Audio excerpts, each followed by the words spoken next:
In today's video, I have for you 5 simple Feng Shui tips for your home. Hi, I'm Julie, an architectural and interior designer. I have for you 5 tips for simple Feng Shui for your home. Do you need any Feng Shui tips?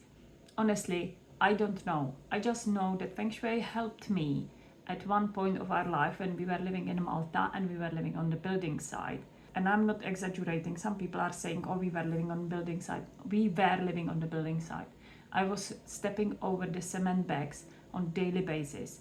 I learned hard way how to deal with home, which is not exactly ideal. So I studied lighting design, then I studied textile, and then I did masters in architecture. So I did a lot of studies. I was at school forever. It never taught me the same way what the environment where we are actually living, how important it is for our well-being and real happiness. And that's when I actually discovered Feng Shui and how it affects us. Tip number 1, declutter. I know it's not a popular tip, just keep your stuff low. You don't need to have like million things. Oh, with this one, for 8 years, we just had one kitchen knife.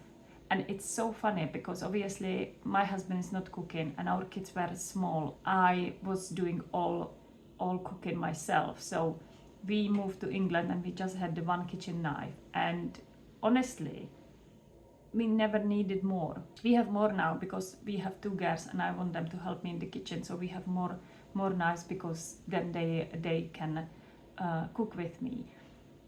But this is what I'm talking about. Very often we have so many things and we don't even think of it, that we have them and they are there laying and they are never used. Tip number 2, make your front door inviting. Another story from Malta, what I saw there, because I haven't seen it anywhere else in the world, but I believe it might be Mediterranean things, and so maybe in Italy it's popular as well. But basically every Maltese woman, in the morning when the kids are back at school, when she is cleaning, she goes and wash the front door.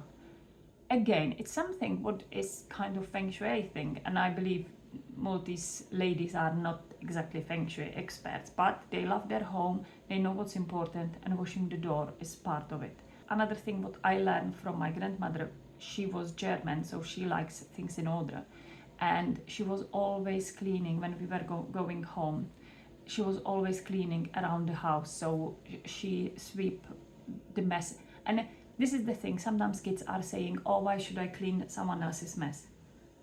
It doesn't matter who made the mess. You wanted to have it nice and clean, so you just you just pick up the rubbish. So that's my attitude as well. So clean around your house and even in the public spaces. If it's nice and clean, no one would start dropping more mess there.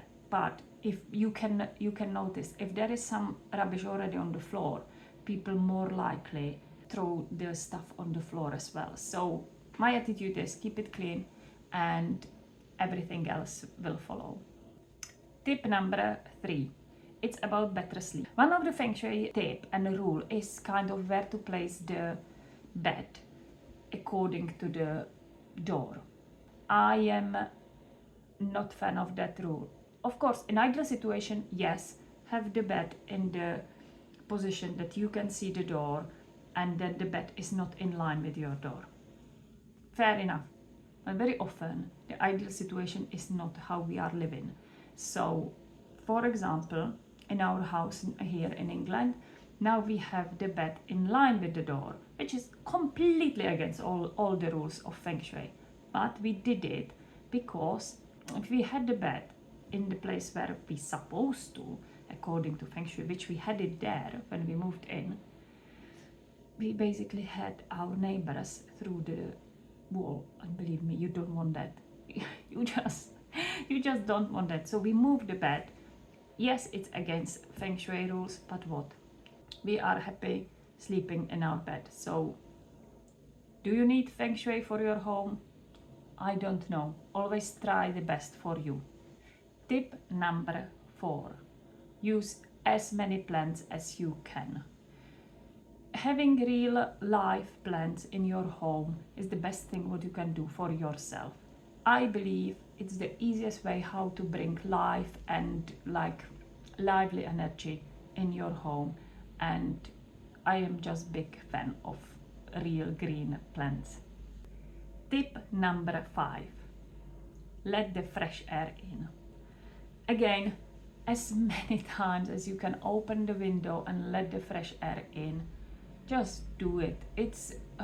I can see it in England that people are a bit scared to open windows and have the fresh air in, but just do it. It's the easiest way how to get fresh energy in and how to quickly shift the energy in your home. Sometimes you can even feel it. For example, you have some kind of argument with your husband or partner. If you open the window, it's like a miracle. In a minute, it cleans the air. So just use this simple rule. So that's it for today's video. Hope it was helpful, and if you more Feng Shui stuff from me, let me know, and see you at the next one.